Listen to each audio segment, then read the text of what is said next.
faibles mots te sanctifient et mon esprit te magnifie. Seigneur, je te dis merci, ton amour en moi dévore. Et nos deux esprits s'accordent dans un élan de tendresse. Je me réjouis sans cesse, je viens savourer l'amour. Et mon cœur contient pour toujours et partout. Seigneur, je te dis merci, ton amour en moi dévore. Et nos deux esprits s'accordent dans un élan de tendresse. Je me réjouis sans cesse, je viens savourer l'amour. Et mon cœur contient pour toujours et partout. Seigneur, je te dis merci, ton amour en moi dévore. Et nos deux esprits s'accordent dans un élan de tendresse. Je me réjouis sans cesse, je viens savourer l'amour que mon cœur contient pour toujours et partout.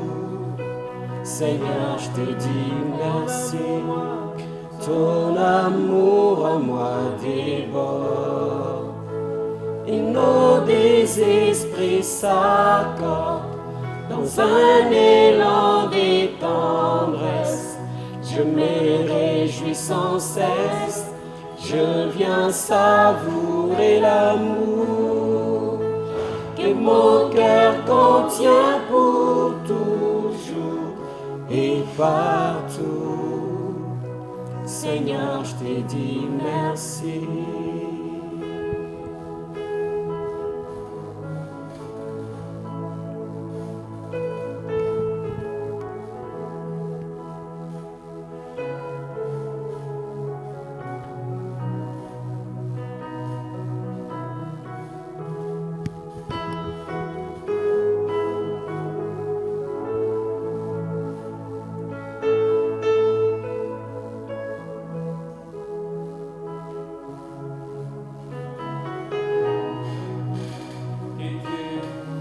Vous bénisse au nom merveilleux de notre Seigneur et Sauveur Jésus-Christ. Amen.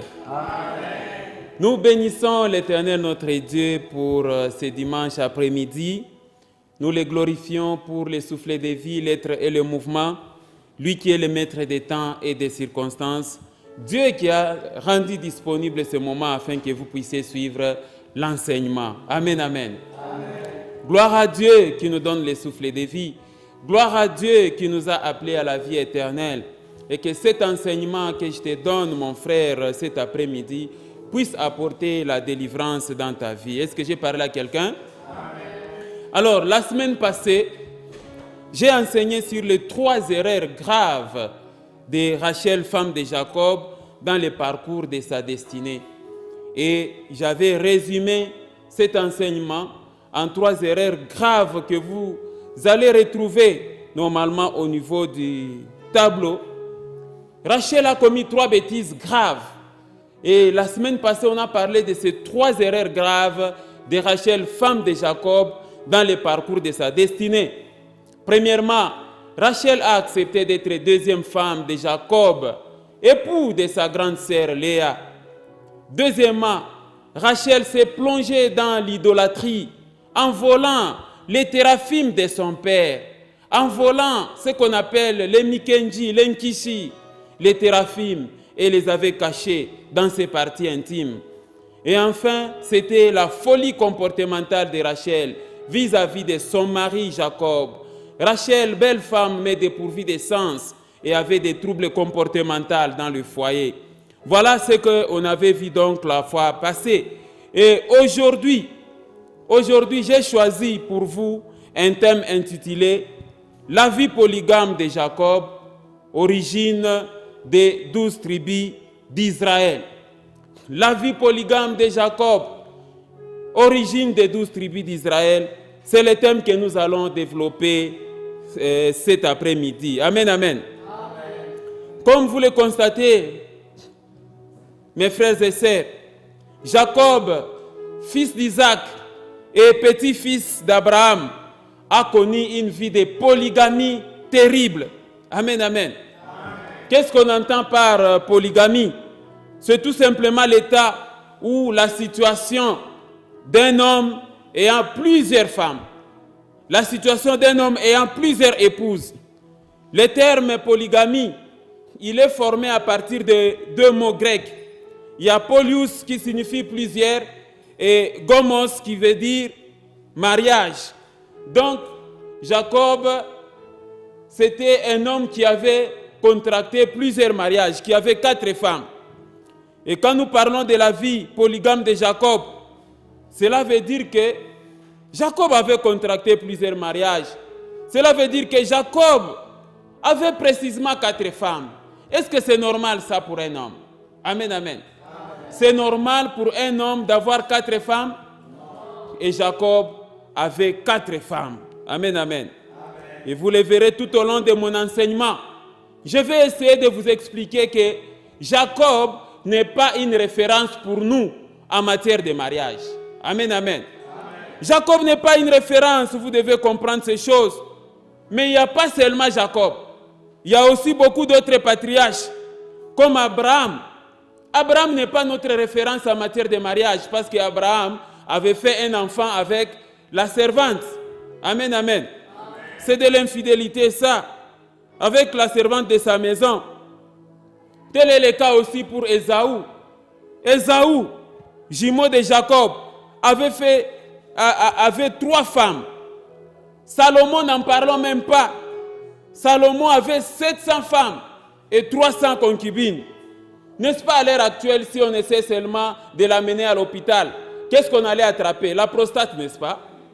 Amen, amen. Comment toi, un homme, tu peux avoir 700 femmes et 300 concubines? Est-ce qu'on peut dire que Salomon, c'est notre référence en matière de mariage? Non. Amen. Que ce soit Abraham, que ce soit Jacob, que ce soit Salomon et les autres, comme le roi David, ils ont échoué en matière de mariage. Amen, amen. Le roi David, par exemple, lui aussi, c'était un roi à plusieurs femmes. Amen, amen. Entre autres, vous allez trouver, par exemple, Michal, Abigail et Bathsheba. Le roi David se permet même de tuer le mari de quelqu'un afin de l'arracher une femme. Amen, amen.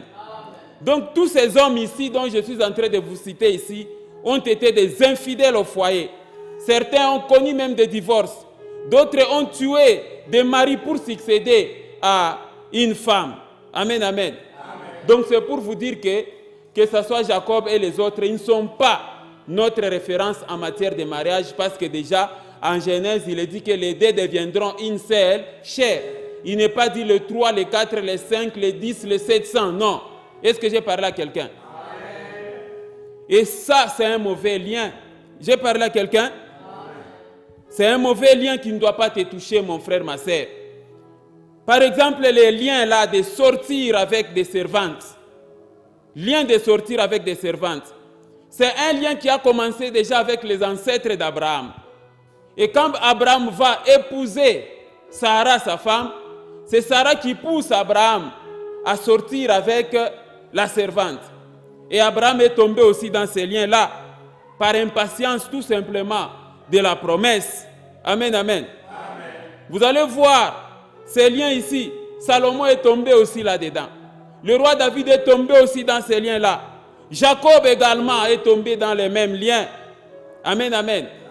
Mais il y a eu des exceptions comme Isaac. Isaac n'est pas tombé dans ces liens. On ne parle pas d'Isaac polygame, jamais. Et Isaac n'est jamais sorti avec sa servante. Amen, amen. Donc il y a moyen pour toi d'être exceptionnel dans ta famille. Le fait pour toi de naître dans une famille de polygamie ne voudrait pas dire que toi aussi tu sois polygame. Est-ce que j'ai parlé à quelqu'un? Le fait pour toi de naître dans une famille des ivrognes n'est pas synonyme que tu sois aussi un ivrogne.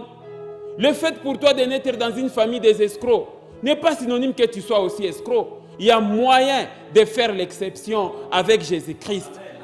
Parce que la Bible dit que si quelqu'un est en Christ, il est une nouvelle créature.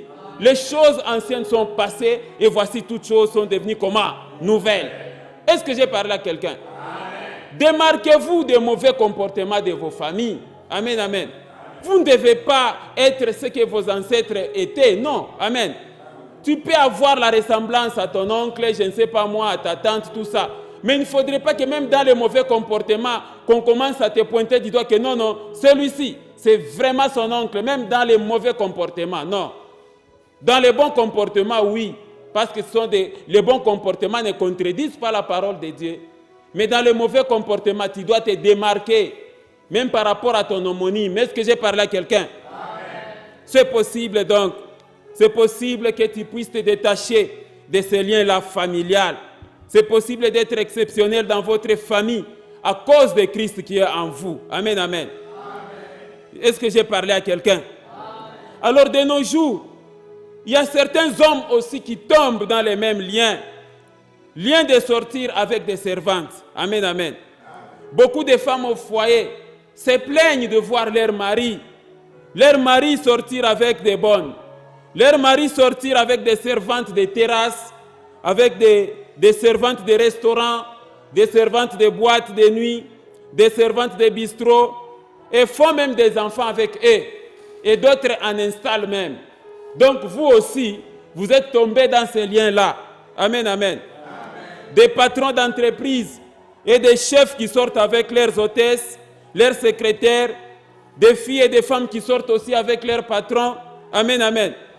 Des femmes qui sortent avec leurs travailleurs, la femme patronne qui sort avec son chauffeur, par exemple, ou avec son policier. Tout ça, ce sont des liens. Est-ce que j'ai parlé à quelqu'un? Ces liens qui touchent, vraiment, qui a touché les patriarches, ça vous touche encore jusqu'à aujourd'hui. Vous devez vous démarquer de ces choses. Et ça, c'est vraiment triste. On dirait Sodome et Gomorrhe. Et l'Éternel nous demande de nous démarquer de ces choses. Et ces liens, ils frappent aussi des fois même les serviteurs. Amen, amen. Même les serviteurs de Dieu.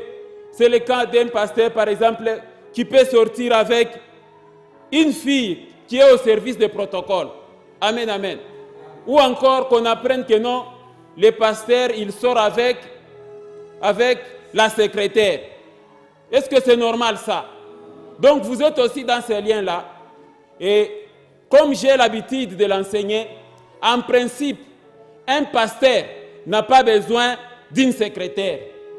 En principe, un pasteur n'a pas besoin d'une secrétaire particulière. Non. Amen, amen. Mais bien au contraire, dans l'Église, il doit exister ce qu'on appelle le secrétariat de l'Église. Amen, amen. Oui, pour éviter des tentations, pourquoi toi, en tant que serviteur de Dieu, tu vas choisir parmi les filles claires de teint dans ton Église, tu en prends une pour dire que non, elle sera ma parsec. Non. Dieu vous interdit ça. Ça, ce sont les usages du monde. Amen, amen. Que cela soit même alors au secrétariat.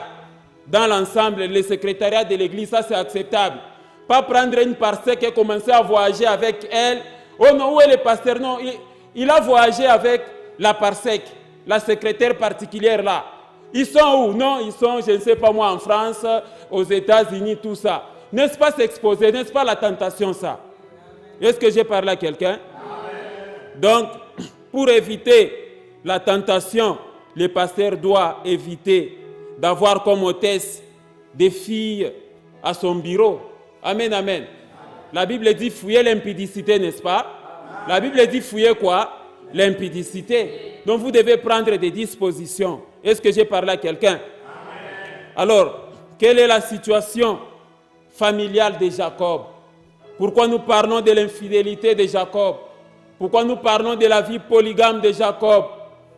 Amen, amen. C'est pour te donner la leçon. Parce que la Bible dit que tout ce qui a été écrit d'avance, l'a été pour notre instruction. C'est pour t'instruire, pour que toi tu ne puisses pas prendre aussi cette vie-là. Est-ce que j'ai parlé à quelqu'un? La vie polygame, elle n'est pas bonne. Regardez la situation familiale déséquilibrée au foyer de Jacob. Amen. Comme je l'avais déjà souligné dans mes enseignements précédents, Jacob est contraint de fuir et de se réfugier chez son oncle Laban. Pourquoi? Tout simplement parce que Ésaü, son frère aîné, cherchait à mettre fin à sa vie. Ésaü, son frère aîné, cherchait à le tuer. Il cherchait à le faire mourir parce que Jacob avait acheté les droits d'aînesse et que Jacob avait volé la bénédiction de son grand frère. Et c'est comme ça qu'il s'était dit, je vais tuer mon frère Jacob. Et son père Isaac, qui n'était pas polygame et qui n'est jamais tombé dans les pièges de la polygamie, va donner l'ordre à Jacob. Lisons un peu Genèse chapitre 28, versets 1 à 2. Genèse chapitre 28, nous lisons les versets 1 à 2. Regardez, Isaac appela Jacob le béni, lui donna cet ordre. Tu ne prendras pas une femme parmi les filles de Canaan. Lève-toi, va à Padan Aram, à la maison de Bethuel, père de ta mère, et prends-y combien de femmes? Est-ce que quelqu'un est en train de voir ces versets? Est-ce qu'on a demandé à Jacob d'aller prendre 4 femmes là-bas? Non. Et prends-y une femme d'entre les filles de Laban, frère de qui? De ta mère. Amen. Donc, comme vous le constatez ici, l'instruction est très claire. L'instruction est très claire. Amen, amen. Prends-y une femme, pas 2, pas 3, pas 4. C'est ça l'ordre que Jacob a reçu de son père Isaac. Amen. Bon, maintenant, arrivé chez son oncle Laban, Jacob fait le contraire de ce que son père lui avait dit. Jacob se permet de prendre d'abord 2 femmes. Amen, amen. Ce n'est pas possible. Et la Bible précise que son oncle avait 2 filles, Léa et Rachel. À vrai dire, le choix de Jacob, c'était Rachel. Amen, amen. C'était Rachel son choix. C'était Rachel son amour. Son choix de départ. Son amour était orienté vers Rachel. Jacob aimait Rachel.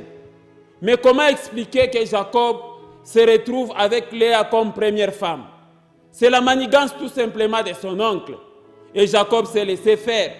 Souvenez-vous, dans mes enseignements précédents, j'ai dit qu'il ne s'agit pas d'une polygamie imposée, mais c'est une polygamie qui est voulue par l'oncle Laban et par Jacob lui-même, mais en se basant sur la coutume. Regardez comment le contrat est conclu. Lisons Genèse 29, versets 15 à 20, à titre de rappel. Puis Laban dit à Jacob, « Parce que tu es mon parent, me serviras-tu pour rien? Dis-moi quel sera ton salaire. » Or Laban avait 2 filles. L'aînée s'appelait Léa et la cadette s'appelait Rachel. Léa avait les yeux délicats, mais Rachel était belle de taille et belle de figure. Jacob aimait Rachel et il dit, « Je te servirai 7 ans pour Rachel, ta fille cadette. » Et Laban dit, « J'aime mieux te la donner que de la donner à un autre homme. Reste chez moi. » Ainsi Jacob servit 7 années pour Rachel et elles firent à ses yeux comme quelques jours parce qu'il aimait. Amen, amen. Voyez comme vous le constatez, c'était là le premier contrat de mariage. Il était question de prendre Rachel pour femme. Mais Laban, son oncle, n'a pas respecté ce contrat. Amen, amen. C'est triste de conclure des affaires avec des personnes malhonnêtes. C'est triste pour ta vie de croiser un escroc sur le chemin de ta vie, de croiser un malhonnête. Amen, amen. Vous allez regretter même pourquoi vous avez connu cet homme-là ou bien cette femme-là. Parce que ce sont des gens qui sont prêts à vous déstabiliser.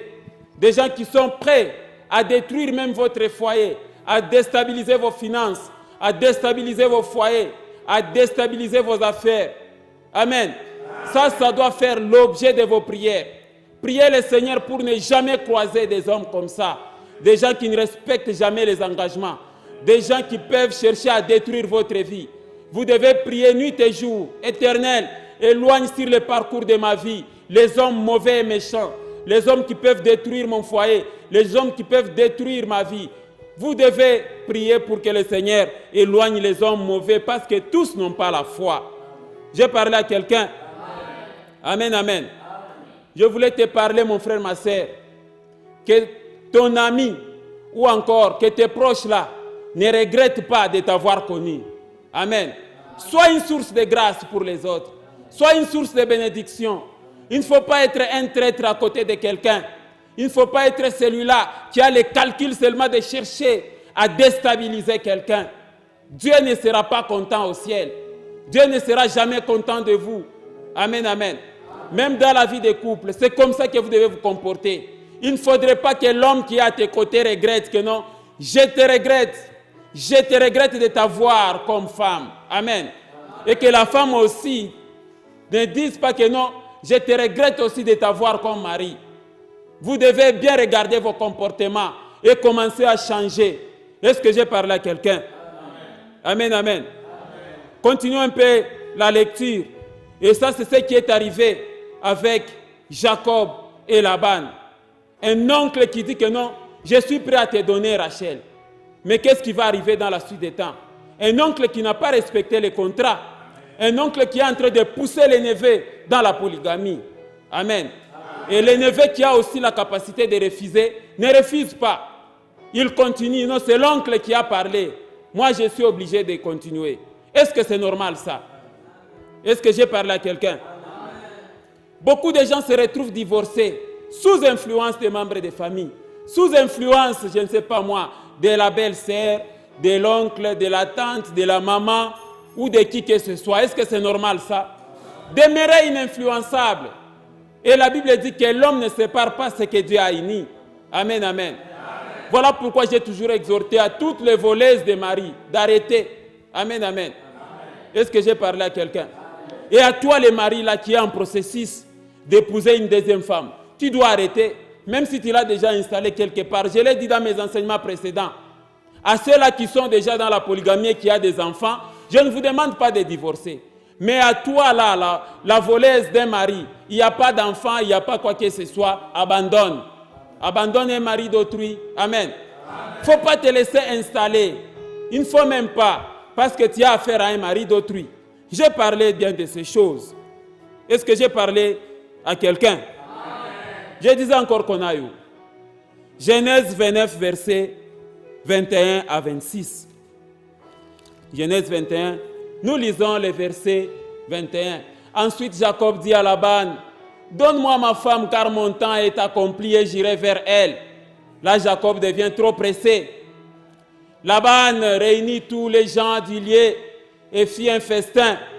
Verset 23.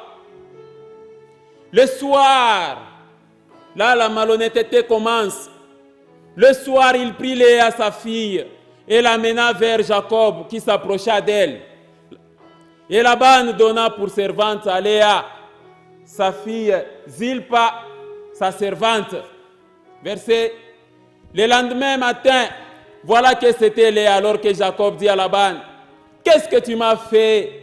N'est-ce pas pour Rachel que je t'ai servi, que j'ai servi chez toi? Pourquoi m'as-tu trompé? Laban dit, ce n'est point la coutume dans ces lieux de donner la cadette avant l'aîné. Amen, amen. Regardez bien ce passage, le passage du verset 26. Amen, amen. Est-ce que quelqu'un voit ce passage-là? Laban parle de la coutume dans ces lieux. Donc l'influence du milieu, la coutume du village. Il y a beaucoup d'hommes. C'est vrai. Nous tous, même moi qui vous parle ici, je suis né au village. Mais je ne peux pas prendre la coutume villageoise et l'amener jusqu'à mon foyer. Il y a beaucoup d'hommes ici à Lubumbashi et qui sont venus dans la ville. C'est vrai, vous êtes venus du village. Mais il ne faudrait pas que votre façon de gérer le foyer soit influencée par vos coutumes. Est-ce que j'ai parlé à quelqu'un? Regardez comment la coutume est en train de tuer un foyer, est en train de pousser les gens à épouser des deuxièmes femmes. Ce n'est point la coutume dans ce lieu. C'est la coutume du village.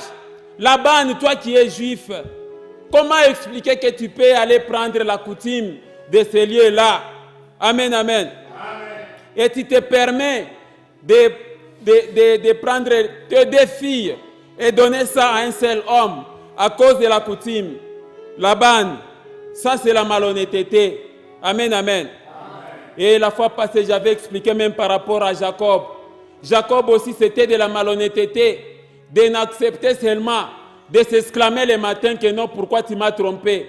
Parce que tu avais aussi tous les sens, toutes les aptitudes de savoir que non, là présentement, on m'a amené Léa, on ne m'a pas amené Rachel.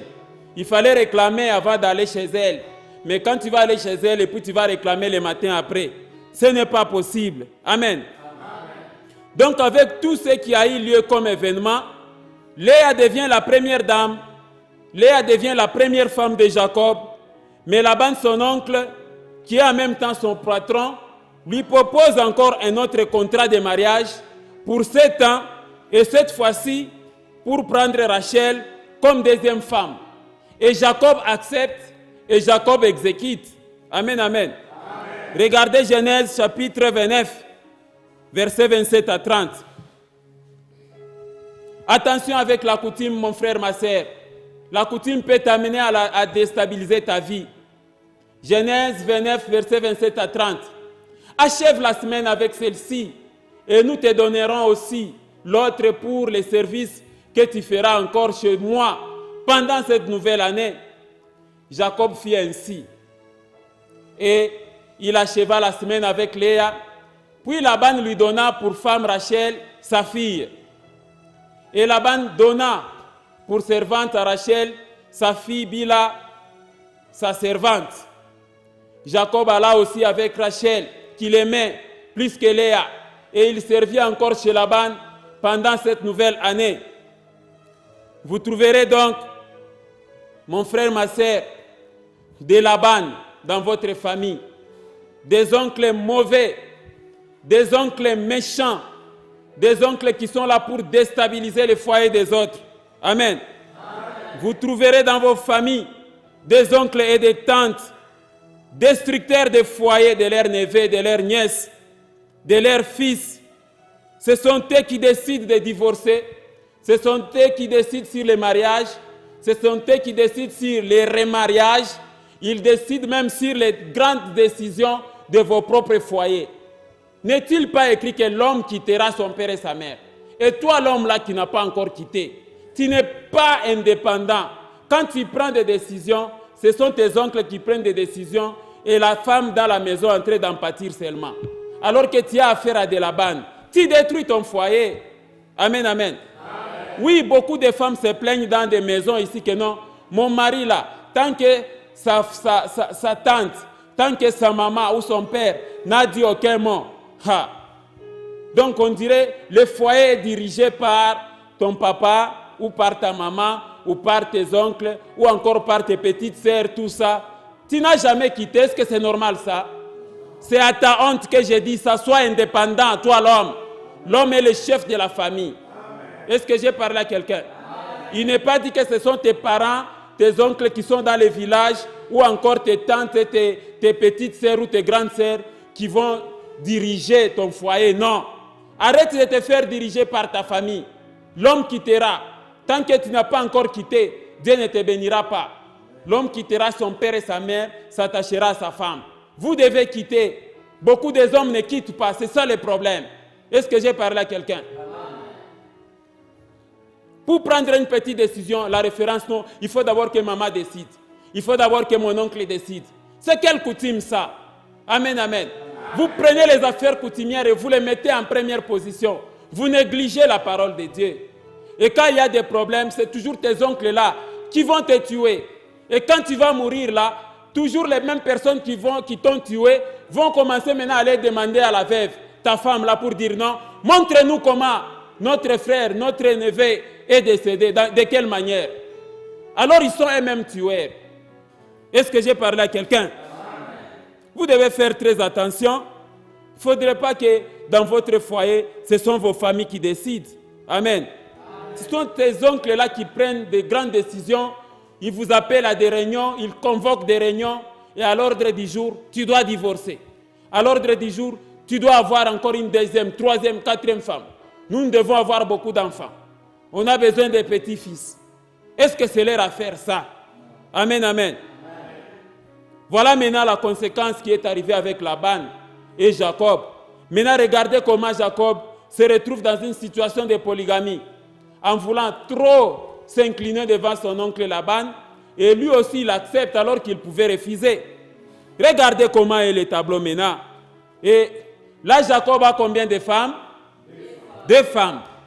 Donc, la première dame, c'est Léa, et la seconde femme, c'est Rachel.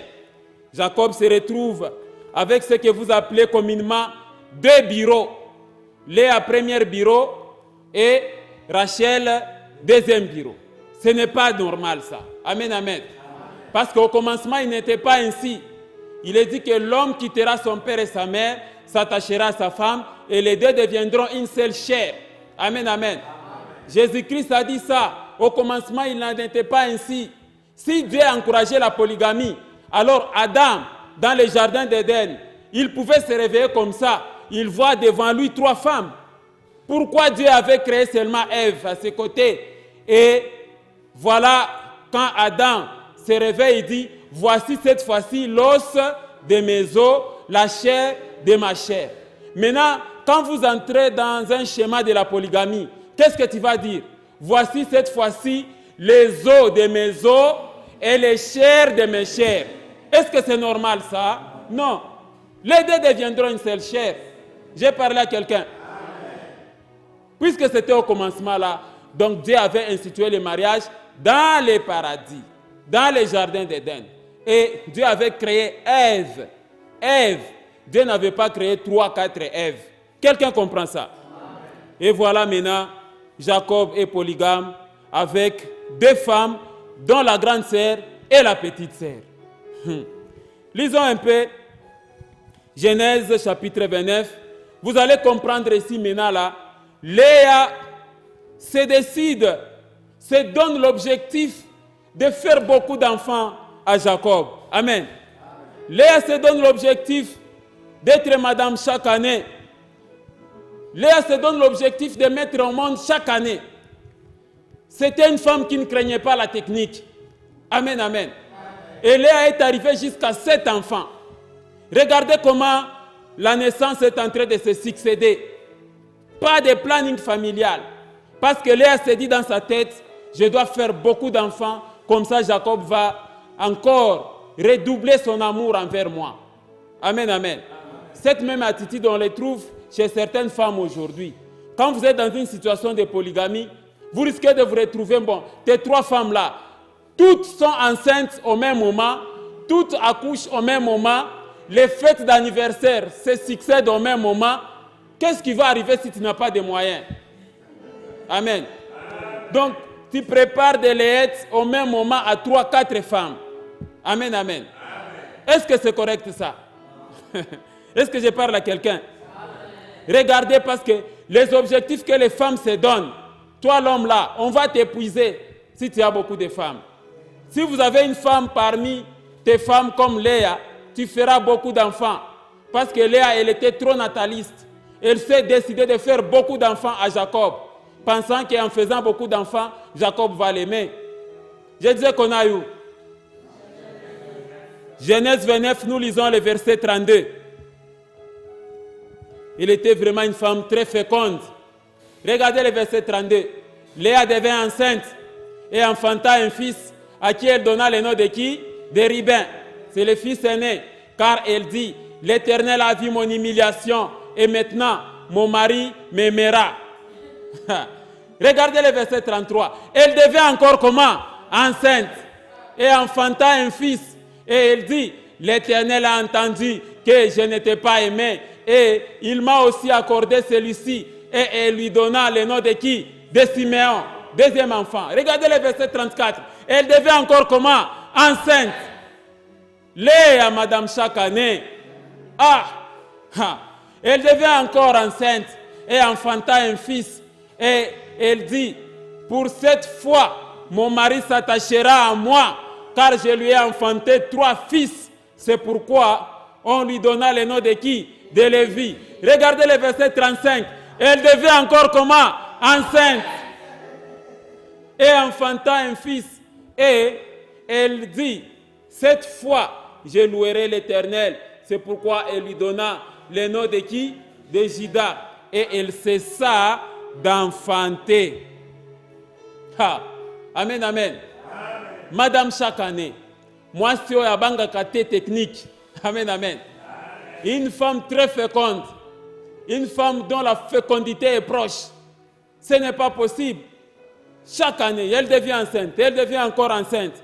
Donc ici, Léa a fait successivement 4 enfants. Et cela chaque année, sous prétexte de se faire aimer par Jacob, son mari. Amen. Cette façon de mettre au monde a créé une jalousie chez Rachel. Amen. A créé une jalousie chez la deuxième femme qui était stérile. Il y a des problèmes comme ça. Parce que si toi, l'homme, tu te mets sur le schéma de la polygamie, sachez que toutes tes femmes-là vont entrer en compétition et ils vont t'épuiser. Amen, amen. Elles vont entrer en compétition, je vous dis. Voilà pourquoi vous devez éviter cela. Quand Dieu interdit quelque chose, il sait pourquoi. Amen, amen. Et il y a des problèmes pareils. Des troubles dans les foyers d'un papa à plusieurs mamans. Beaucoup de troubles. Est-ce que j'ai parlé à quelqu'un? Ça pousse les femmes à toucher à la sorcellerie à cause de leur rivalité, à toucher aux fétiches. Pourquoi? Parce qu'il y a la compétition.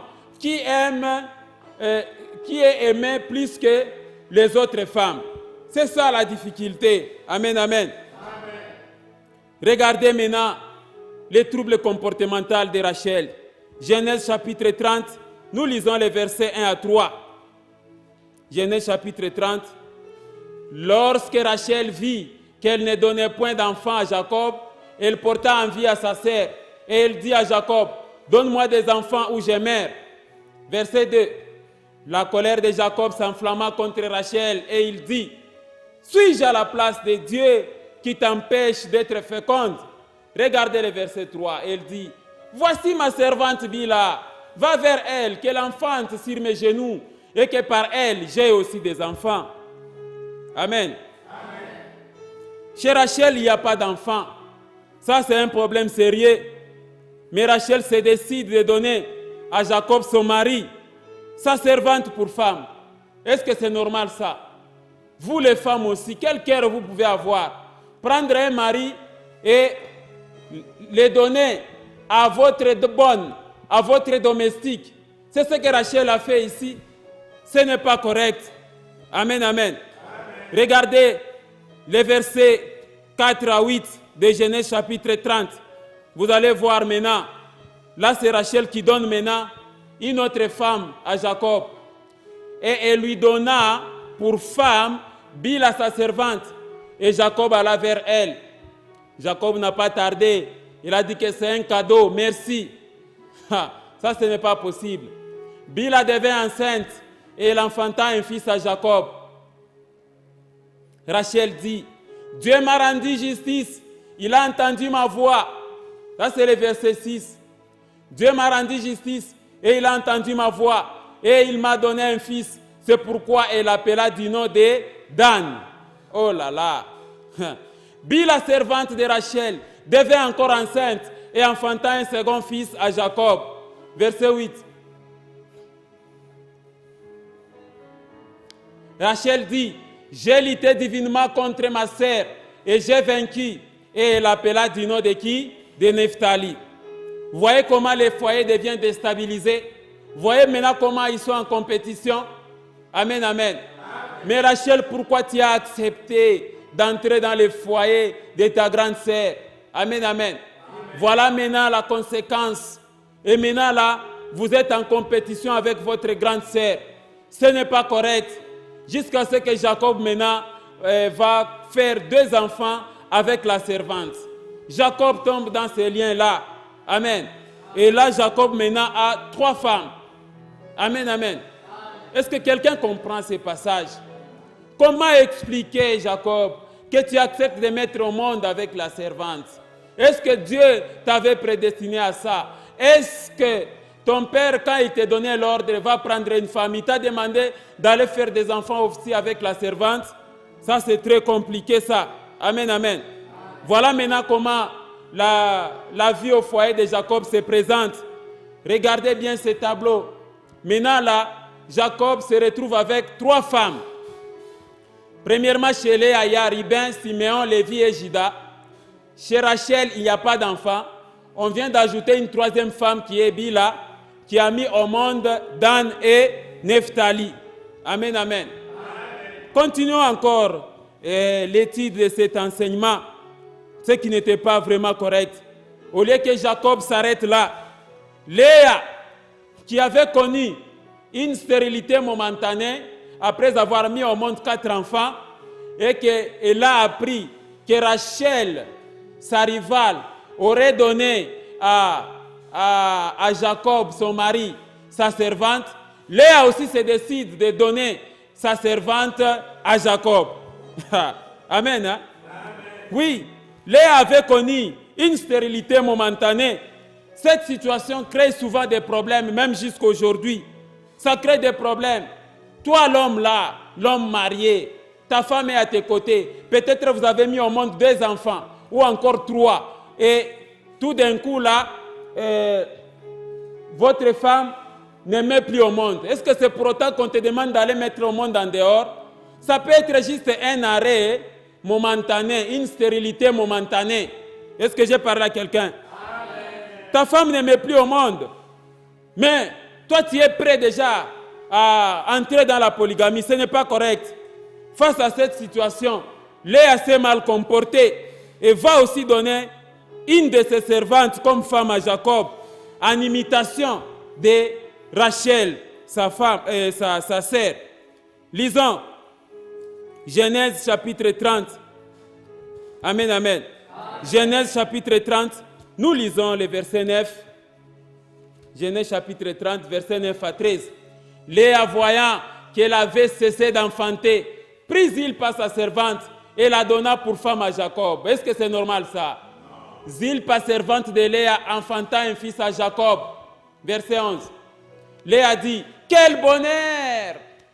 Et elle appela du nom de Gad. Ah bon? Léa, l'infidélité de ton mari te donne le bonheur. Verset 12. Zilpa, servante de Léa, enfanta un second fils à Jacob. Léa dit que je suis heureuse, car les filles me diront heureuse. Et elle appela du nom d'Azer. Ah là là là là là. Ça c'est vraiment un mauvais comportement. Amen, amen. Imaginez, vous regardez comment aussi Rachel disait, l'Éternel m'a rendu justice, mais j'ai divinement vaincu en combattant contre ma sœur Léa. Et ici, Léa est en train de dire, oh, je suis heureuse. Mais dans l'entretemps, Jacob est manipulé par ses femmes. Est-ce que c'est normal ça? Amen, amen. Maintenant, regardez la conséquence, regardez le tableau. C'est que Jacob est devenu maintenant par rapport à ses femmes. Amen. Jacob se retrouve maintenant avec combien de femmes? 4 femmes. Chez Léa, il y a 4 enfants. Ruben, Siméon, Lévi et Juda. Chez Zilpa, il y a Gad, Aser. Chez Rachel, pas d'enfants. Et chez Bila, la servante, Dan et Nephtali. Donc 4 femmes. Léa se retrouve donc dans une polygamie terrible. Amen, amen. Amen. Lisons Genèse chapitre 30. Nous lisons le verset 14. Vous allez voir quelque chose qui a attiré mon attention pour voir comment les familles vivent en désordre. Regardez, Ruben, c'est le fils aîné de Léa. Ruben sortit au temps de la moisson des blés et trouva des mandragores dans les champs. Il les apporta à Léa, sa mère. Alors Rachel dit à Léa, donne-moi, je t'ai pris des mandragores de ton fils. mandragore. C'est ce que ça signifie. Amen. Hein? Mandragore, c'est quoi? Les mandragores, ce sont des plantes de la famille des Solanae, dont la racine a la forme d'un corps humain, doué de propriétés aphrodisiaques, narcotiques et sédatives. C'est ça les mandragores. Les mandragores avaient un caractère sédatif, c'est-à-dire ça calmait des douleurs. Les mandragores avaient des caractères narcotiques, c'est-à-dire ça pouvait bien adoucir ou encore endormir. Mais regardez le troisième caractère du mandragore. Les mandragores, c'était des plantes qui étaient aphrodisiaques. C'était des plantes qui excitaient. Amen, amen. Mais comment expliquer que toi, Léa, là-bas, pour exciter ton mari, tu envoies ton fils dans ces choses-là? Est-ce que c'est normal? Amen, amen. Est-ce que c'est normal ça? Léa avait l'habitude d'envoyer son fils aîné. Va m'amener les mandragores pour papa. Va m'amener les mandragores pour papa. Imaginez-vous, Léa envoyait son fils aîné dans les champs pour amener les mandragores. Amen, amen. Maintenant, conséquence, un jour, Ribin s'est permis de goûter au mandragore. Et quand il a goûté au mandragore, ça a amené Ribin, le fils aîné, à coucher avec Bila, la femme de son père Jacob. On peut lire ça dans le livre de Genèse, chapitre 35, verset 22. Ribin, le fils aîné, est sorti avec une des femmes de son père, une de ses concubines. Regardez, pendant qu'Israël, c'est-à-dire pendant que Jacob habitait cette contrée, Ribin alla coucher avec Bila, concubine de son père. Et Israël l'a pris. Le fils de Jacob était au nombre de 12. Amen, amen. Conséquence, Ribin a perdu son droit d'aînesse. Quand Jacob, à sa mort, va chercher à bénir ses enfants, il a béni tous les 11 et Ribin a raté la bénédiction. Tout ça parce que toi, Léa, là-bas, à cause tout simplement tu cherches à exciter ton mari, tu commences à envoyer ton fils aîné pour aller chercher ça. Est-ce que c'est correct ça? Relisons Genèse chapitre 30, versets 14 à 21. C'est ça la signification des mandragores. Ribin sortit au temps de la moisson des blés et trouva des mandragores dans les champs. Il les apporta à Léa, sa mère. Alors Rachel dit à Léa, donne-moi, je t'ai pris des mandragores de ton fils. Amen, hein? Rachel a besoin aussi de ça pour donner à Jacob chaque fois quand Jacob sera chez elle. Amen, amen. Alors Léa lui répondit, est-ce peut que tu aies pris mon mari pour que tu prennes aussi les mandragores de mon fils? Et Rachel dit, eh bien, il couchera avec toi cette nuit pour les mandragores de ton fils. Le soir, comme Jacob revenait des champs, Léa sortit à sa rencontre et dit, c'est vers moi que tu viendras car je t'ai acheté pour les mandragores de mon fils. Et il couchera avec elle. Et il coucha avec elle cette nuit. Dieu exauça Léa qui devint enceinte et enfanta un 5e fils à Jacob. Léa dit, Dieu m'a donné mon salaire parce que j'ai donné ma servante à mon mari. Non, Léa, ce n'est pas ça. Et elle appela du nom d'Issachar. Ce n'est pas possible. Léa devint encore enceinte et enfanta un 6e fils à Jacob. Léa dit, Dieu m'a fait un beau don. Cette fois, mon mari habitera avec moi, car je lui ai enfanté 6 fils. Et il appela du nom de Zaboulon. Ensuite, Léa enfanta une fille qu'elle appela du nom de qui? De Dina. Amen, amen. Quelle histoire drôle. Quelle compétition entre Léa et Rachel. Conséquence, Jacob est en train de mettre au monde en désordre. Voilà pourquoi je parle de l'origine des 12 tribus d'Israël. Amen, amen. Ce n'est pas possible. Ici, Léa vient de totaliser 7 enfants, dont 6 garçons et une fille. Amen, amen. Ça, Léa aimait vraiment mettre au monde les enfants. Vous venez de constater ici que la stérilité de Léa, c'était juste une stérilité momentanée. Mais Léa n'a pas supporté ça. Léa va se permettre de donner à Jacob, sa servante. Et les servantes aussi étaient trop fécondes. Maintenant, là, chez les servantes, il y a 2 enfants chez Rachel, il y a 2 enfants aussi chez Léa, et plus les 4 enfants. Là, l'homme de Jacob est déjà à 10. Donc là, il est en train de faire les 12 tribus d'Israël. Amen, hein? Amen. Comme j'ai l'habitude d'entendre chaque fois quand je suis invité à une église, souvent dans la louange, on a toujours chanté « Nakobanda na mwana moko, nakokoma na tribu de Juda. Il n'y a pas de problème.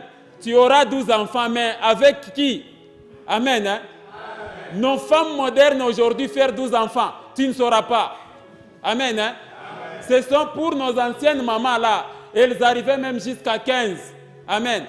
Mais les femmes actuelles là-bas, faire 12 enfants avec une femme, tu ne sauras pas. Amen, amen. Et puis avec quels moyens? Tu ne peux pas commencer à mettre au monde en désordre. Oh non, voilà. Nakobanda na mwana moko. Nakokoma na tribu de Juda. Amen, amen. Amen. Est-ce que j'ai parlé à quelqu'un? De nos jours, il faut mettre au monde avec planification. Il ne faut pas commencer à mettre au monde en désordre et commencer à déranger les gens que non, il n'y a pas à manger ici. Tu vas les scolariser comment? Est-ce que j'ai parlé à quelqu'un? C'est le planning familial ces derniers temps. À moins que tu te décides de mener une vie en désordre comme Jacob qui a fait 12 enfants avec 4 femmes. Ce que Dieu t'interdit aujourd'hui. Amen, amen. Est-ce que j'ai parlé à quelqu'un? Lisons Genèse chapitre 30. Nous lisons le verset 22. Parce qu'il y a plusieurs hommes aussi qui utilisent beaucoup les mandragores. Les mandragores. Genèse chapitre 30, verset 22.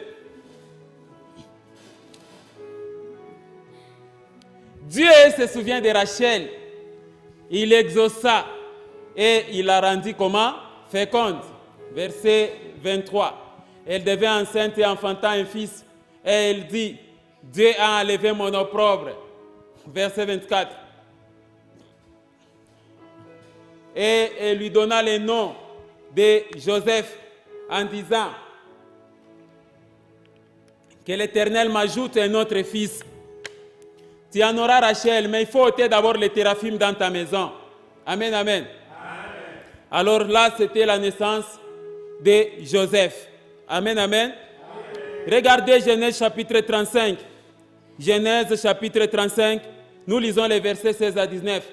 Ils partirent de Bethuel et il y avait encore une certaine distance jusqu'à Ephrata lorsque Rachel accoucha et elle eut un accouchement pénible. Verset 17. Et pendant les douleurs de l'enfantement, la sage-femme lui dit, ne crains point car tu as encore un fils.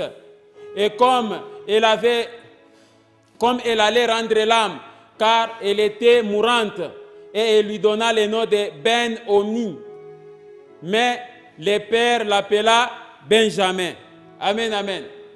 Voilà, là Rachel va mourir. Regardez le verset 19. Rachel mourut et elle fut enterrée sur le chemin d'Ephrata qui est Bethléem. C'est triste de voir une femme mourir à l'accouchement. Mais ici, ce phénomène n'était pas normal. Dieu n'a jamais permis, Dieu n'a jamais autorisé que les femmes meurent à l'accouchement. Amen, amen. Aujourd'hui, monter à la technique, c'est devenu un combat. Parce que dans vos familles, il y a des gens qui veulent bloquer la progéniture. Il y a des gens qui veulent bloquer la progéniture. C'est ça le problème. Ici, Rachel enfanta un enfant, mais avant de mourir, elle va dire, non, il faut donner le nom à l'enfant Ben-Oni. Mais son père va le nommer Benjamin. Amen. Voici maintenant comment se présente le tableau des 12 tribus d'Israël. Voilà. La polygamie de Jacob, origine des 12 tribus d'Israël. Jacob avec 4 femmes. Léa, qui a mis au monde Ruben, Siméon, Lévi, Juda, Issachar et Zaboulon et Dina. Léa avait 7 enfants. Dina, nous l'avons mis en jaune parce que Dina ne fait pas partie des 12 tribus d'Israël. Ce n'est pas la femme qui détermine la tribu, c'est l'homme. Voilà pourquoi Dina n'est pas comptée, parce qu'elle était une fille. Ensuite, il y a Zilpa, qui est la servante de Léa, qui a fait 2 enfants, Gad et Aser. Puis Rachel a fait Joseph et Benjamin. La servante de Rachel, Bila, a fait Dan et Nephtali. Au total, combien d'enfants? 12 enfants. Voilà la polygamie de Rachel, origine des 12 tribus d'Israël. Les 12 enfants de Jacob sont les 12 tribus d'Israël aujourd'hui. Quelles sont les recommandations du Seigneur? Mon frère, ma soeur, toi qui as bien écouté cet enseignement, tu dois éviter la polygamie. La polygamie n'est pas une bonne chose. Évitez et abstenez-vous de la polygamie. Éphésiens chapitre 5, verset 31. Éphésiens 5. C'est pourquoi l'homme quittera son père et sa mère, s'attachera à sa femme, et les deux deviendront une seule chair. Amen, amen. Évitez la polygamie. Mais je ne demande pas à vous, polygames, qui avez déjà des enfants, de divorcer. Je ne vous demande pas de divorcer. Mais toi là qui es en processus d'épouser une deuxième femme, ou encore d'installer, arrête ça. Tu dois arrêter. Amen, amen. Ça, c'est la première recommandation. Toi qui es encore monogame, restez monogame, sois avec ta femme. Il ne faut pas ajouter une deuxième ni une troisième femme. Deuxièmement, évitez les infidélités au foyer. Lisons Malachie chapitre 2, verset 14. Et vous dites pourquoi? Parce que l'Éternel l'a été témoin entre toi et la femme de ta jeunesse, à laquelle tu es infidèle aujourd'hui. L'homme, est-ce que tu vois ça? Bien qu'elle soit ta compagne et la femme de ton alliance. C'est la femme de ton alliance, il ne faut pas être infidèle. Regardez le verset 16. Car j'ai la répudiation. Arrête le langage là de dire, allez, prends tes histoires, rentre chez toi, prends tes histoires, rentre chez toi. Non, non. L'Éternel dit ceci en Malachie 3 et 2, verset 16. Car j'ai la répudiation, dit l'Éternel, le Dieu d'Israël, et celui qui couvre de violence son vêtement. La bagarre au foyer, dit l'Éternel des armées. Prenez donc garde en votre esprit et ne soyez pas infidèles. Le verset n'est pas clair. Amen, amen. Ne soyez pas infidèles. Évitez la répudiation, évitez de chasser vos femmes à tout moment. Allez, ferme tes histoires par. Ferme tes histoires par. Amen, amen.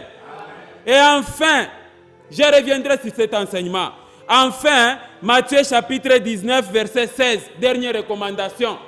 Ainsi, ils ne sont plus 2, mais ils sont une seule chair. Que l'homme donc ne sépare pas ce que Dieu a fait quoi? A joint. Est-ce que j'ai parlé à quelqu'un? Que l'homme ne sépare pas ce que l'homme a joint. Que Dieu vous bénisse au nom de notre Seigneur et Sauveur Jésus-Christ. Que Dieu vous bénisse.